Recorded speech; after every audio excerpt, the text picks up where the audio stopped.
Thank, thank you, Sunita. Mm, we are privileged that Professor Anand Mohan Saran from Canada, who is basically a teacher of engineering,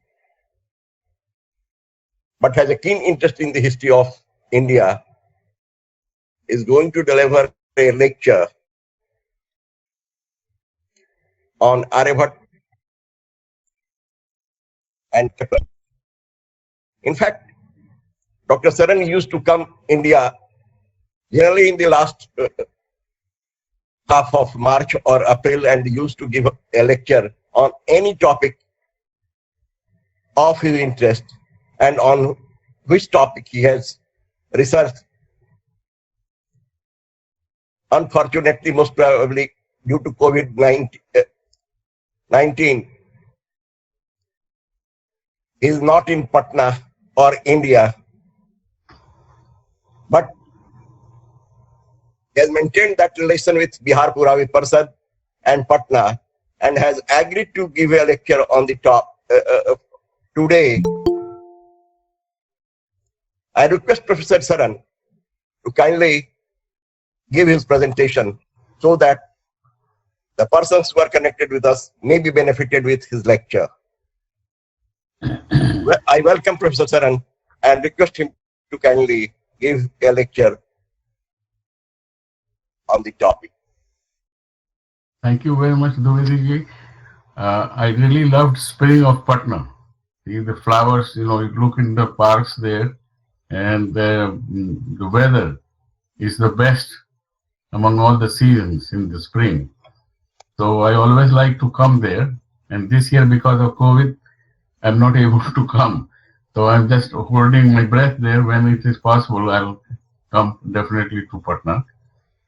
So today's lecture is a combination of history and physics or engineering.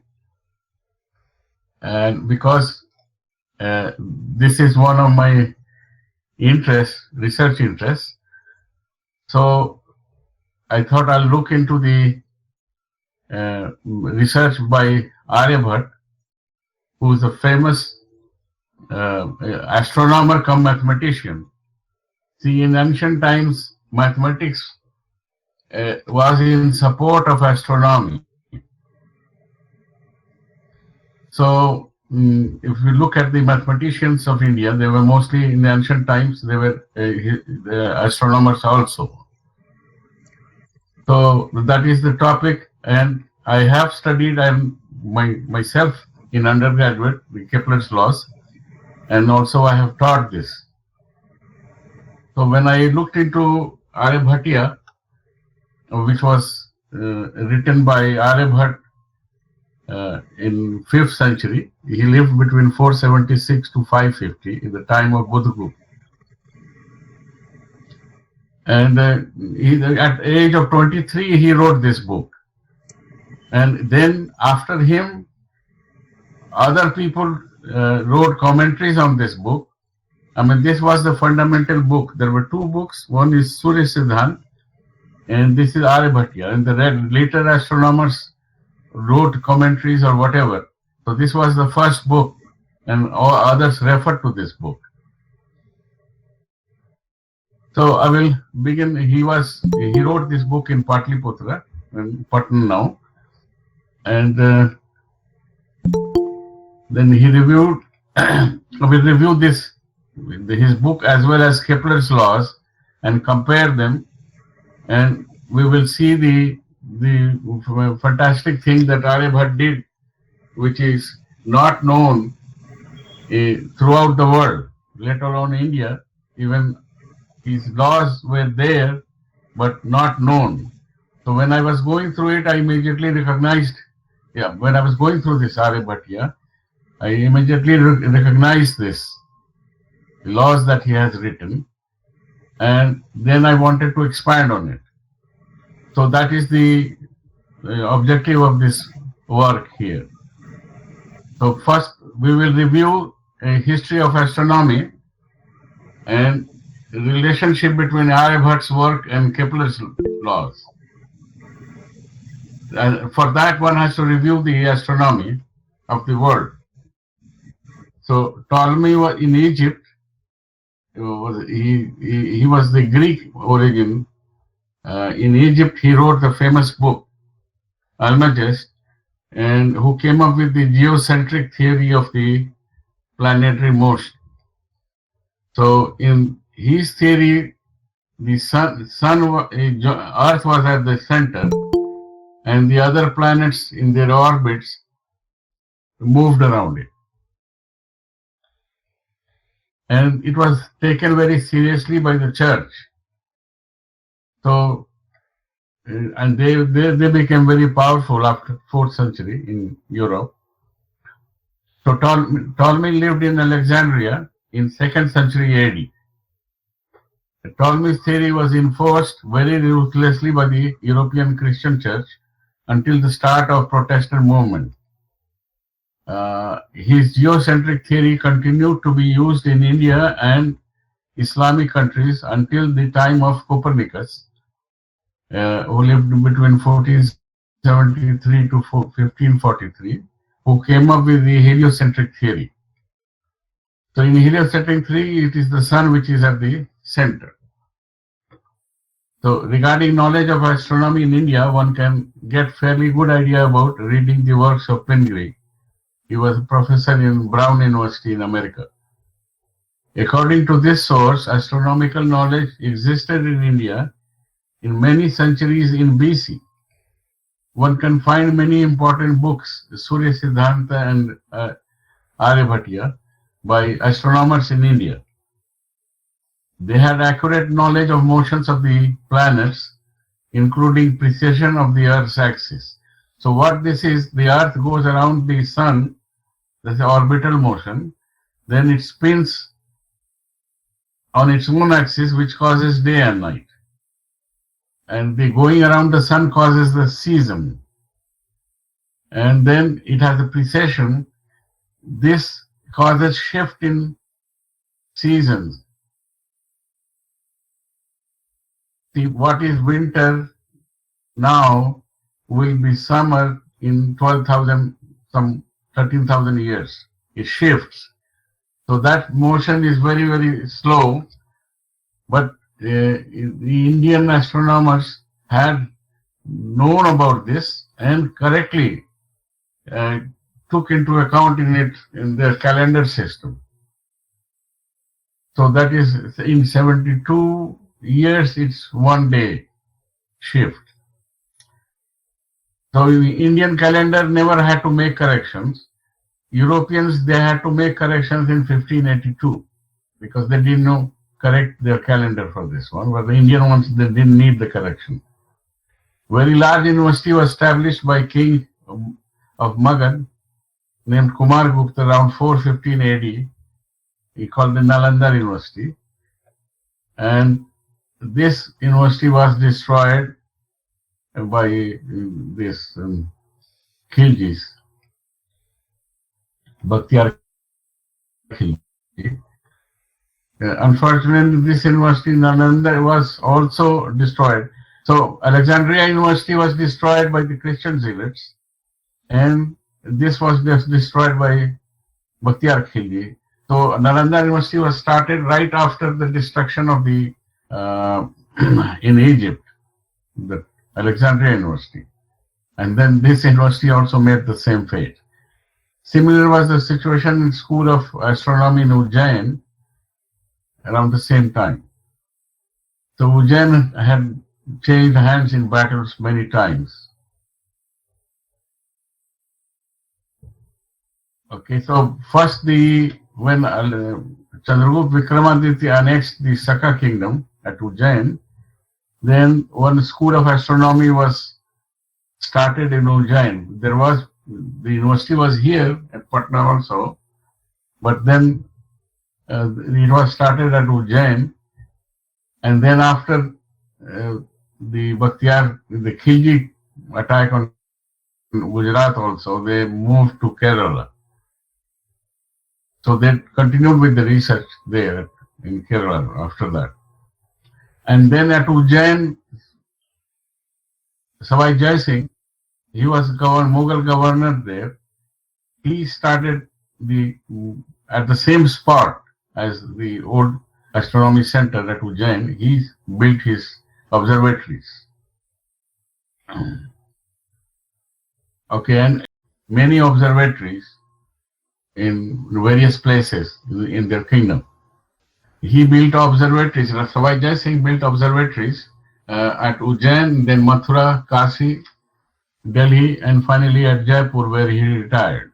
So he should be included amongst the mathematicians and astronomers of India, which normally they don't do. Everybody sees the observatories, but they don't count him as one of the mathematicians. But he is the unique one who has contributed astronomy and brought it to the general public. And his guru, Sawai Jai Singh's guru, was Pandit Jagannath. He is also not known, and he was very well versed in Islamic and Hindu astronomy. He knew Farsi. Even he is not known amongst the Indian astronomers. Thus, the Indian school of astronomy existed since around 500 BC to 18th century. So, having centers at Patliputra, Ujjain, and Kerala, and Jaipur. This is the longest history regarding the astronomy anywhere in the world.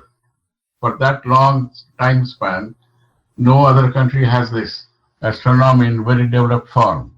The astronomy school at Patliputra was the first one to be established, where Aryabhat lived and continued until the Khilji, that school continued till the Khilji attack. And many other famous astronomers lived in Patna, including Aryabhat too. So he was also there. And Aryabhat was one unfortunate astronomer that he was ridiculed for his theory on spin, daily rotation of the earth, the daily motion, and for 400-500 years. So he was the pioneer in astronomy, but his theory, first of all, what we are discussing for the first time, remained obscure, and his spin theory, he was ridiculed for 500 years in India. That people didn't believe that Earth has a spin. And this spin was unknown in Europe till 1400 AD. So you can understand how subtle this motion is, which Aryabhat could figure out. Ujjain is called the Greenwich of India, and that is used as a reference in ancient astronomy. Aryabhat measured the circumference of the Earth here along the lines of Egyptian astronomers. The Islamic University was very well developed between 762 to 1200 AD, and even after, when Halaku Khan attacked Iran, they persuaded him not to destroy this. So they built an astronomical center at Tabriz, and they translated many books, and they came up with a lot of their own contributions in the field of astronomy. Now, why this astronomy is important in Arab world? Because Muslims do the prayers 5 times. So they are very particular about the time and also about other festivals. So they had emphasized fair bit on time, precision of time. So they built a lot of observatories and huge ones, one at Samarkand, and they came up with tables. And Aryabhat was one who started the field of trigonometry in mathematics. He was the first one using right angle triangle to solve some problems there. So he's the first one in trigonometry, and then he made precise calculations also. So in Europe, they continued with Ptolemy's geocentric model, and European astronomer named Copernicus came up with the idea of heliocentric system, where sun is at the center of the planetary system. His book showed model of movement of planets on the epicycles similar to Ptolemy's and those of many other countries, but he came up with the heliocentric theory. Now, Copernicus did not come out and open to in public to talk about his theories. He wrote a book, but he wanted to be secretive because the church was against it. And there were heavy punishments for those who defied the church. So Copernicus, the work was extended by Brahe a Danish astronomer, and Kepler is a German origin, and Kepler worked in Brahe's observatories. So by the time it came to Kepler, he had all the data and experience of other astronomers, which he could see the tables and charts, etc., of all those who were there before him. And Professor Jalili he is presently in London, and he's originally Iraqi. He's a professor of physics, and he has shown that Copernicus, he copied or whatever the planetary system motion from Arab countries and data of many of the astronomers of Arab countries. So the knowledge from what Jalili proved, that the knowledge from the Arab world went to Europe. So the Copernicus was not, he of course came up with the theory, but he also used the data from the previous researchers. Now, this present work that I have, it examines the relationship between Aryabhat's laws, which are there in Aryabhatiya, and those of Kepler. And the reason for comparing it is because they are similar and parallel. Okay, and then Professor Jalili, a physics professor in England, did research and showed that diagrams in the Copernicus book almost are similar to those of Islamic astronomers, and that Copernicus had used Islamic data, and that the Copernicus model was a development over Islamic model. Now, India, what happened after Aryabhat? Like, India was ruled by foreign powers for a long time, and books were burnt out and all that, so a lot of records were not there. But when India became independent, so some about 1200, when Ghoris came, and from then till then came the British. When India became independent in 1947, Jawaharlal, he took up industrialization, and he laid importance on scientific and industrial development of India. India tried to catch up with the lost time, as Europe had industrialized since 18th century. It required catching up, but after Nehru's death and the early death of Shastri, that kind of scientific zeal was not there in subsequent prime ministers. This is my opinion. With the abrupt burning of Nalanda University and foreign invasion of India, most of the ancient records were lost, which included the work of Aryabhat and other ones.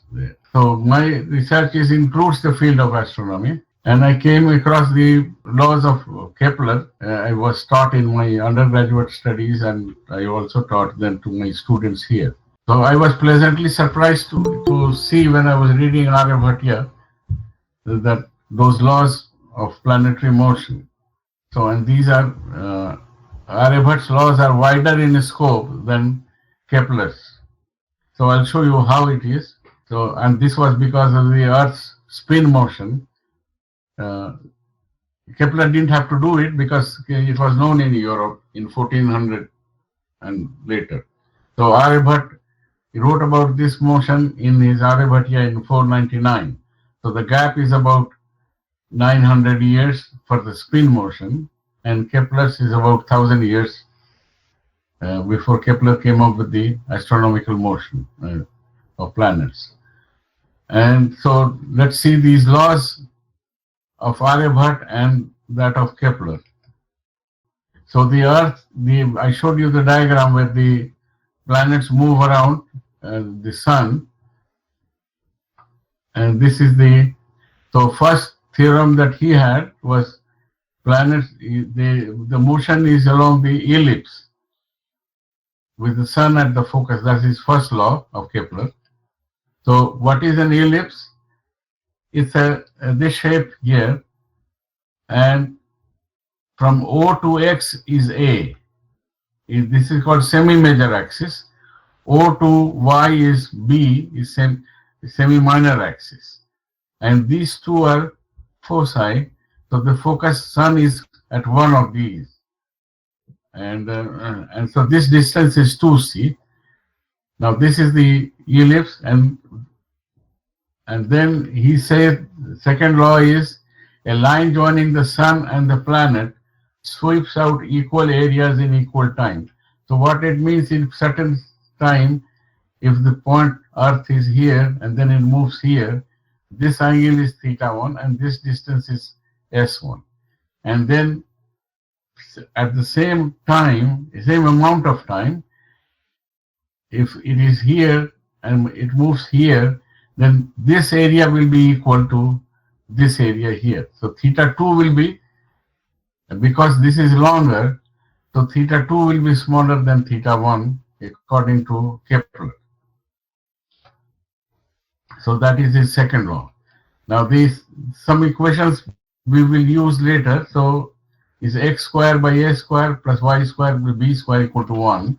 So my axis is this one, x and y, and a is this distance here and b is this one. And then c is the distance here. 2c is this distance. So c equal to this amount, and eccentricity E is defined as c over a. So this is the value. So this, if you square this one, you get this. And when approximately E becomes 0, then B becomes equal to A. When E approaches 0, that means C by A here. When C is very small as compared to A, E will become 0 and B will become A. So this we will use later. So then when B becomes A, then this diagram, instead of ellipse, we will have a circle. Okay, so this is important when we discuss Aryabhat's theory. Now the square, he says third law is square of the planet's orbital period T. A period is when a planet goes around and comes back to the same point, then it is a period, one time period. And for the Earth, it is 1 year. So his third law was a cube over t square is a constant. So I have defined it, called it a k1. So then we'll see this Aryabhat's laws. Aryabhat's laws, three laws are, first one, the planets move along a circular orbit. So instead of elliptical orbit, planets, he said, that move around the circular orbit. And so move around with a uniform velocity. So according to Aryabhat, this distance in a given time, S1, S2 will be also equal to S1 because it's moving with the same orbital velocity. So if you take certain time span, then S2 will be equal to S1. Correspondingly, these angles θ1 and θ2 will be equal. And if they are equal, the sector area is half a square θ1 and θ1 is θ2. So it sweeps same area in same time. So it becomes, Kepler's law also says the same time, same thing. See here, he says number 2 law of Kepler, a line joining the sun and the planet sweeps out equal areas in equal times. So Aryabhat said the same thing. So Aryabhat also says the same thing. These planets sweep equal. So Aryabhat's law and Kepler's law are the same. They are saying in different words, but it is the same. Then second law of Aryabhat, the planets really move at the same speed. Okay, so all the planets have the same speed, Aryabhat is saying. The nearer ones seem to be moving rapidly than the more distant ones because of their orbits are smaller. So, so this is, he's saying the speed is the same, it's a constant of all the planets. So we will look at the data and see. So here he's saying the speed is constant, orbital speed, whereas Kepler is saying a cube by t square is a constant. So in case of Aryabhat, the speed is constant. In case of Kepler, it is this mathematical term is constant. So we'll see what they are in actuality, whether Kepler is right or Aryabhat is right, or who is more accurate in terms of whatever they are saying is constant, whether it is constant or not, and if it is not constant, how much variation error is there in their statements. So we'll look at this one.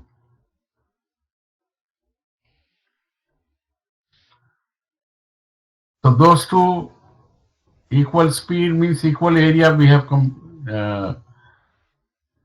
said, okay, it is the same thing. What Aryabhat is saying and Kepler is saying, thus even Aryabhat also says that it sweeps equal area in equal time.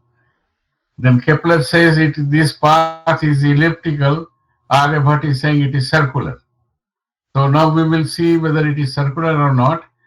And okay, so for ellipse to be a circle, the eccentricity should be equal to 0, and B, the minor axis, should be equal for a circle.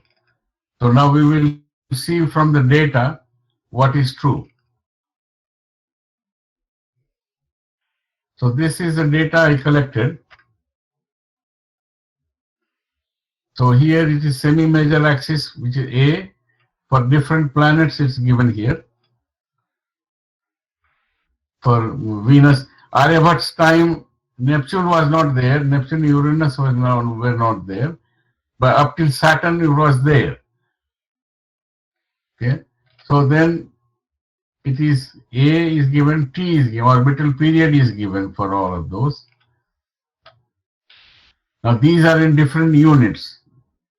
You know, this A is from Sun to Earth, you know, like that. From T, orbital speed is given, eccentricity is given here. And okay, these we don't need to compare these laws. Okay, so we'll need this first 4. So it was recalculated. I recalculated it, and in SI units, it's a standard unit. So the distance is in meters. So A comes to, for all these, I just converted them to different unit up to Saturn. And E also I converted. Then I calculated B using those equations. So B calculations and B by A. So the B, I'll just show you again the relationship here. Here, those are the equations. So eccentricity, so E is related to B by A here. So if you substitute the value of E, then you can calculate the value from here, this equation, value of B. And if B equal to A, then it is circle. Or if the ratio B by A equal to 1, then it is a circle. So here, okay, now this is B by A. If B by A equal to 1, then it is a circle. So Aryabhat says it is circular path. Kepler says it is elliptical path. All right. Now, other than Mercury, you see this value 1.996, 0.999, and 0.998. So if you round it up, I mean, even here you can see it is a circle.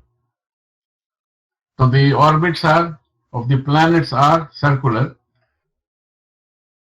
Now here also, then this is,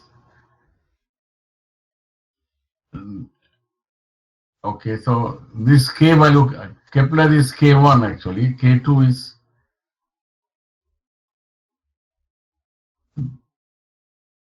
okay, so here, these errors in velocity, according to Aryabhat, these are the values, numbers, difference in velocities. And this is Kepler's criteria, a cube by t square. So you can see these numbers here. These are far smaller than these. So the variation in case of Aryabhat is far smaller. So what I did, I calculated the difference of these from the minimum, and so that came to here 1.0 times 10 to the power 5, and here is 10 to the power 16. So when you take the ratio, it comes to this number, E minus 12. So Aryabhat's error was far smaller than that of Kepler. So Aryabhat's theory overall, they are saying the same things in different ways. And as far as the errors are concerned, his theory has a lot less error, far smaller error as compared to Kepler. So this is Aryabhat's and this is Kepler's, and this is the ratio. So 10 to the power minus 11. So this is the, so the conclusion is Aryabhat's theory is far superior as far as the error is concerned. Otherwise, they are the same.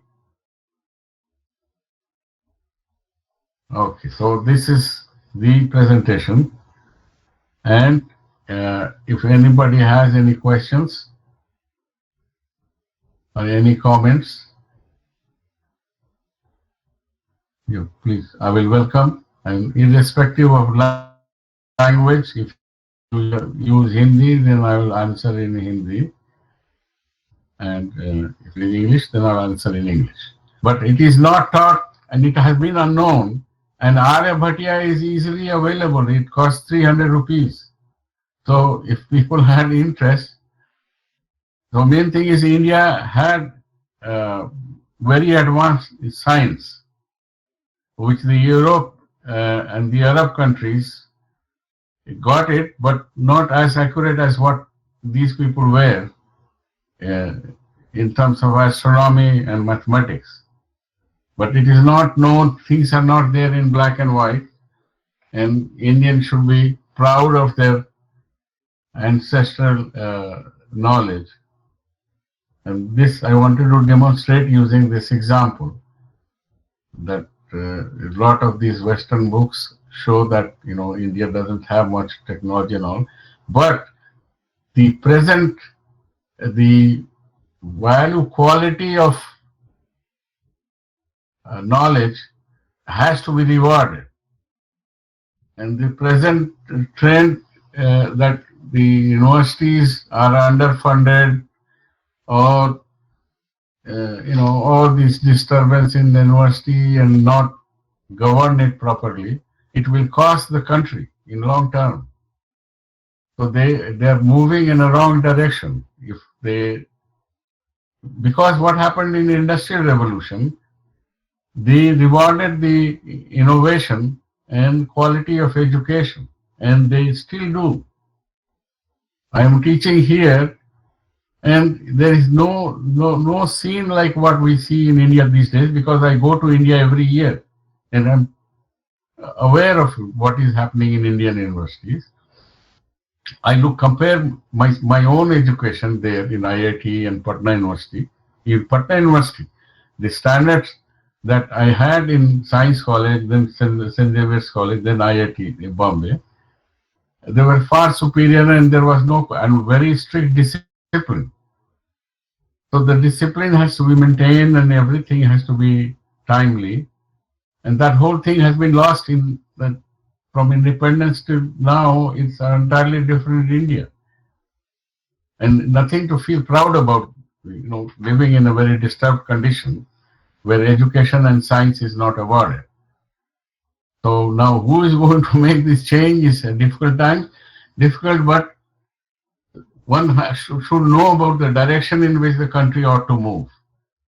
So Western countries, they compare democracy and all that, but the democracy of the Western countries is definitely not that of India.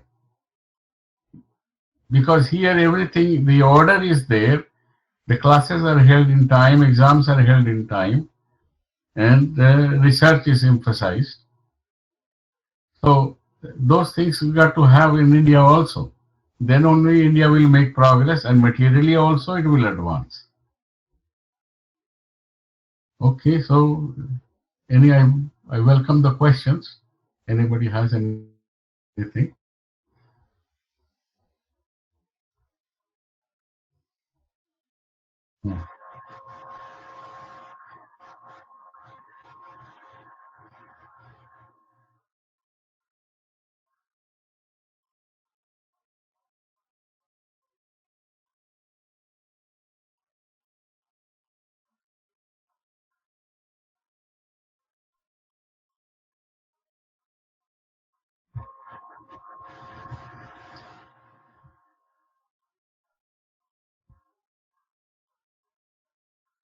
Okay, very nice to hear from you, and your questions are quite interesting.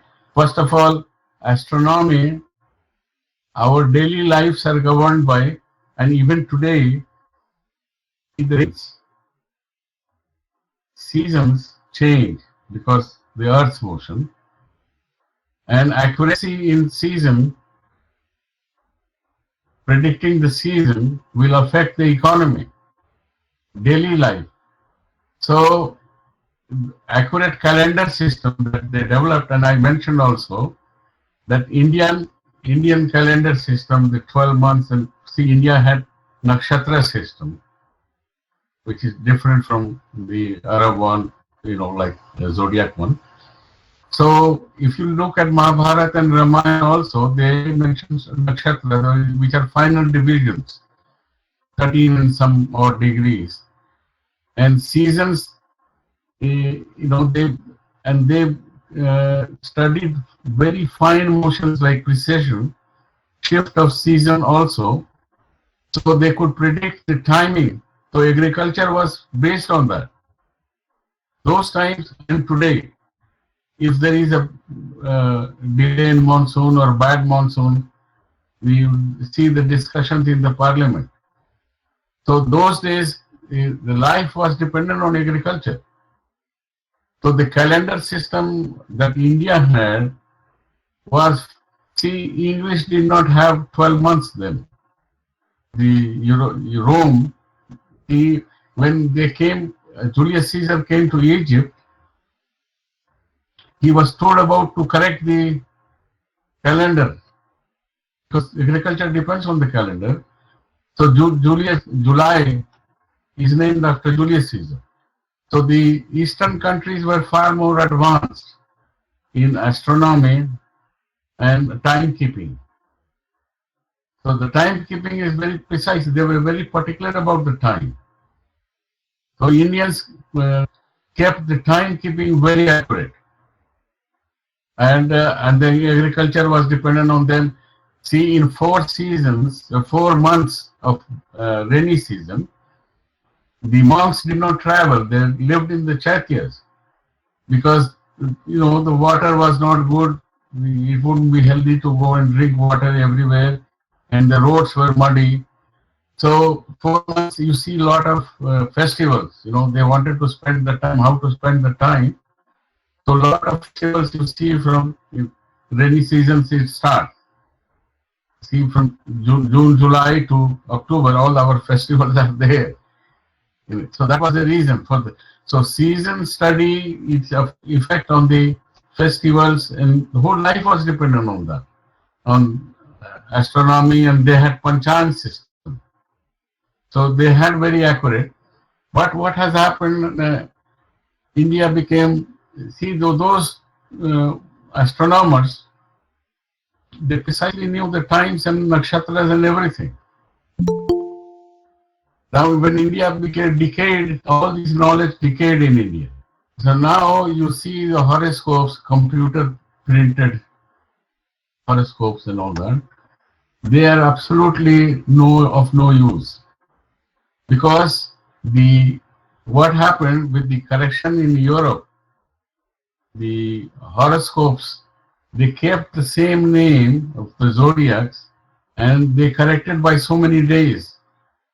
So it's a new kind of zodiac now, and you see it doesn't work there. Indian months, they correct every 3 years. Adhik Masa is there. So our astronomy is precise. But when they copied, the British came and then they copied the European system, and whatever future you see in the newspapers for a month and all that, those are no good. In marriage setting also, in certain castes, they use horoscopes. But that horoscope is also no use unless it is done properly. So as far as astronomy is concerned, its effect in life is there. Because life is governed by those accurate timekeeping. Now, your second question was, what was the second one? Okay, so different schools. See, like IITs, when the new IITs started, the older ones are, they go and teach them, how to start a new IIT. So they are the mentors. So same thing, Ujjain school, they started the astronomy in Ujjain, and these people from Patna, experts, went there. So that remained there. And then when they shifted to Kerala, that was because of the attack. The same, so you see the effect of Patliputra School of Astronomy is all over India, because they went to if you see Bhaskara 1, he has written commentary about Aryabhatiya, and all the subsequent astronomers after Aryabhat, they have worked on his work. So the knowledge that was there in Indian School of Astronomy, and then School of Astronomy was the pioneer, and it continued its tradition till 1000 AD and all. I know the name of the astronomers who were there in Patna, and the other ones, see Bhaskara 1, he was Maharashtrian. Bhaskara 2, they say he was from Karnataka, but he was director of the in Ujjain. So they continued, and when Savai Jai Singh became governor, he had interest in astronomy. So he integrated both the astronomy, because that by Islamic, they had interest. The king was Muhammad Shah at the time of Savai Jai Singh. So they had interest, and he was encouraged by Muhammad Shah. So he built so many universities. So you look at his interest, being a king, and he was a very successful king. And also he built so many observatories which he brought to the public now. People go and see the astronomy and his remains of all the, and government of India has maintained. But the knowledge in schools and colleges, the astronomy is not taught at all in schools. So the importance that they have given to astronomy and mathematics, Aryabhat in schools, yeah, Kepler's laws are taught. Now I think what I have heard is in central school scheme, that central board, they teach before it was taught in BSc Physics. Now it's taught in say 12th grade, but Kepler's laws are taught, Aryabhat's not there. Yes. So they did not emphasize the to know from our ancestors' work, like how useful they are even today. The trigonometry was started by Aryabhat, and they do a lot of work in spherical trigonometry using that Aryabhat's trigonometry. So that, but nobody knows. Later on, I find English, they have gone and discovered India's things, and on the YouTube and all. Indians have gone, but see, there is a difference between mathematics and astronomy. There were some people who have gone and said, okay, they are doing Aryabhatiya, but they only touched the mathematics part of it. But mathematics in Aryabhat's time was to support astronomy. They missed out the whole point there. So if you see on YouTube, there are 3-4 parts they have done discuss Aryabhatiya, but not the astronomy. So we get a wrong impression that full Aryabhatiya is being discussed, and it wasn't there. Now, when it comes to patrons, kings, the Indian tradition was the kings supported the universities. Then other donations were there. So Nalanda University was supported by Kumar Gupta. He started it. And then Harshvardhan, then Pal kings. So till the end, it was patronized by the kings. They had interest in it. If you see Karan Singh, you see his knowledge of Sanskrit, and also the rulers were in themselves, they had to go to these schools and learn all these things. Now, when India was getting independence, when the constitution was being written, they say that people could become rulers, the ministers and all that. They don't have to be educated. Okay. Now, if the ruler doesn't have education, how will he lead the country? But this is how they gave example of Ashoka. He was not educated. Akbar was not educated, but they came from a royal family. So there is so much just being in the royal family. You learn so many things. So ordinary people cannot be compared with belonging to a royal family where certain things are emphasized. Education, in not formal education, but not degrees and all that. But to be a prince, there is tradition in India to go through some Gurukul or something to acquire some knowledge. So those, they may not have had formal schooling, but the traditional schooling they had. So they have, according to me, they missed the very point, because India became industrial. See, after the Industrial Revolution, India missed out.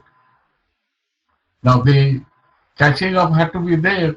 Now if the ruler himself is not educated, and you have to catch up with science, the development of science is tremendous since the Industrial Revolution. And people not having any education, how will it work? So that's the reason you see the condition of the universities now. And see, theses are being copied, in one professor copies 10, 12 theses and gives PhDs. And so this would not have been there, because those who are educated, they would value education. And otherwise, this thing will vanish.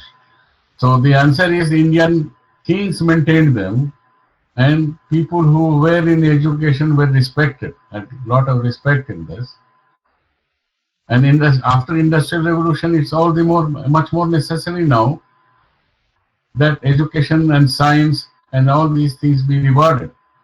So when I graduated, came to the IIT, at that time the cost of studying in IIT was not enormous. So look at the direction they have taken. Even poor people could go. Some money had to be there. But poor people could also study in IIT because only the quality was awarded. And we have very good facilities in IIT. And so learning, I mean, compared to even many of the Western universities, the IIT provisions were far better in labs and everything. So that was emphasized. But now you go to IIT also, the money you have to come up with, and to study any engineering, there is so much money. How will poor study? So the quality of the student has to be rewarded if you want to develop the country fast. If you don't want to develop it, then let it be in, anarchic situation will prevail. So this is the answer. So I hope कि सब लोग retain करें and society में इसको दोनों चीजें ancient knowledge जो India की तो उसको खुद से समझें. भाई it was very advanced country and it can become advanced also provided we go in the right direction. वो डायरेक्शन ही कंट्री ने गलत ले दिया है. और एजुकेशन जो शार्प लोग हैं उनको रिवॉर्ड करना चाहिए और बढ़िया मेंटेन करना चाहिए यूनिवर्सिटीज को, स्कूलों को. तो that has to be there. Bihar पुरानी परिषद अभी 20 मार्च को एक सेमिनार आयोजित करने जा रहा है और विषय है Bihar contribution to the cause of Indian culture. अभी जो शरण साहब ने अभी एक लेक्चर जो दिया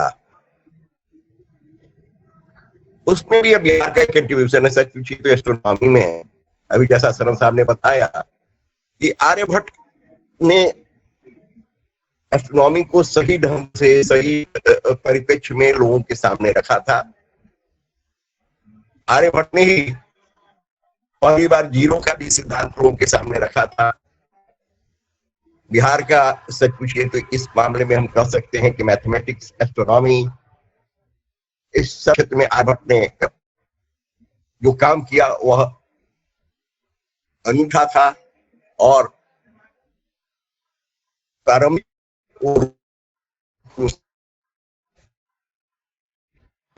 के बारे में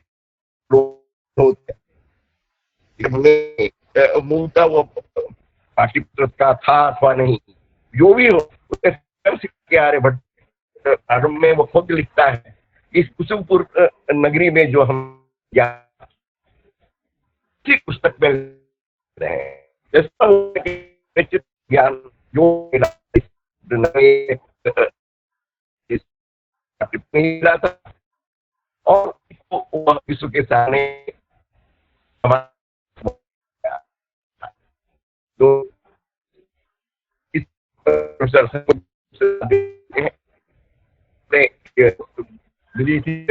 केपलर के थ्योरी के साथ उसकी तुलना की. भट्ट के समय मैथमेटिक्स मेडिवल पीरियड तक काफी विश्व में तरक्की लोग थे. लेकिन